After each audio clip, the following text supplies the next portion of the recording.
Hello guys, আসসালামু আলাইকুম। কেমন আছো তোমরা সবাই? আশা করি ভালো আছো। আমি দ্য হ্যাপি হোম থেকে আমার নতুন আরেকটি ভিডিও নিয়ে তোমাদের সামনে হাজির হয়েছি। আজকে আমি তোমাদেরকে দেখাবো ক্যারামেল পপকর্ন রেসিপিটি। তো চলো দেখে নেওয়া যাক। প্রথমে এখানে আমি একটি প্যান নিয়ে নিয়েছি আর তাতে দিয়ে দিচ্ছি পরিমাণ মতো তেল। তেলটা একটু হালকা গরম হয়ে এলে এতে আমি দিয়ে দিচ্ছি সামান্য পরিমাণে লবণ।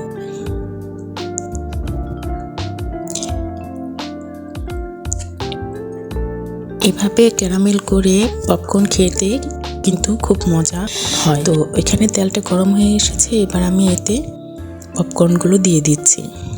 একটু নেড়েচেড়ে নিয়ে ঢাকনা দিয়ে ঢেকে দেব।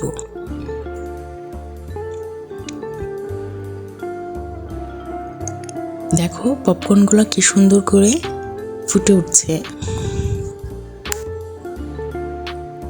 এভাবে পপকর্ন ক্যারামেল করে দিলে ছোট বড় সবাই খুব মজা করে খাবে।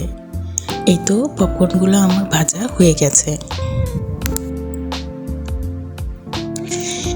এবার আমি অন্য একটি পাত্রে দিয়ে নিয়েছি চিনি, আর চিনিটা দিয়ে আমি ক্যারামেলটা তৈরি করে নেব। কিভাবে করে নিয়েছি তোমরা দেখে নিও। এই তো চিনিটা আমি কিছু সময় এখানে জাল করব। দিয়ে দিচ্ছি সামান্য পরিমাণে পানি। চিনিটাকে অনবরত নাড়তে হবে। এই তো ক্যারামেলটা আমার হয়ে এসেছে। এবার আমি ভেজে রাখা পপকর্নগুলো ক্যারামেলে করে নিচ্ছি। এবার আমি চুলার আঁচটা বন্ধ করে দেব।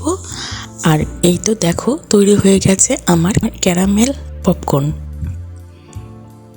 এই পপকর্নটা কিন্তু খেতে ভীষণ মজা। তোমরাও চাইলে বাসায় এভাবে ক্যারামেল পপকর্ন তৈরি করে নিতে পারো। তো আমার ভিডিওটি আজ এ পর্যন্তই। যদি ভালো লেগে থাকে লাইক কমেন্ট শেয়ার করতে ভুলো না। আর আজ এ পর্যন্তই, দেখা হবে আমার অন্য কোনো ভিডিওতে। ভালো থেকো সবাই। আসসালামু আলাইকুম।